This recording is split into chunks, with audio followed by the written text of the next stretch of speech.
Some of you have seen me on social media talking about my daughter who had 2 bone marrow transplants, and she's well. God has healed her after the second transplant. She's here with me. That's Bethany over there. Yeah. That's my big testimony of the goodness of God. That song, he performs miracles. This child is a miracle. I don't know what the doctors have said to you, but I know that the doctors tell you facts, but God deals with truth. Jesus said, I am the way, the truth, and the life. So the doctors will give you the fact. The child is sick. They told me she would not live to be 10 years old. My daughter is 29. Who added 19 years? The miracle worker. And while we were believing, she was growing up. Everything the doctor said she couldn't do, she did it. Everything. They told me she won't gain weight. I have 7 children. She's the fattest baby we ever had.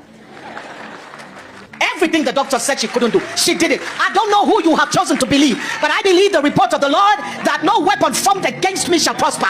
Everything the devil plans for me, God has the power to reverse it or to cancel it. We kept believing God, and this girl was hitting milestones. And finally, when she was 26, medical science says we have an answer.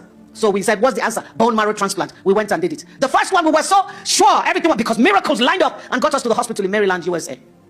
50 days after the transplant, we had to wait 100 days for them to be sure everything is okay. 50 days into the transplant, they said, sorry, it failed. I said, God, but you...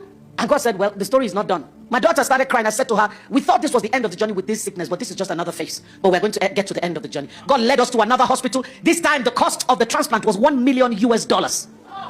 And I looked at her and said, ha! Then the Lord reminded me, the silver and the gold is mine. We don't serve God in vain, people. I can tell you that for free. God never owes anyone. God pays. She said to me, Mommy, where are we going to get the money? I said, the Lord will provide. Let's go to the hospital. They said, your daughter doesn't live in California. She lives in Texas. But you have to prove that she lives in California. That's the only way she can get insurance to cover some of the bill. And somebody I met online said to me, I can help. I will make her co-owner of my house. I will change the ownership of my house and put her name.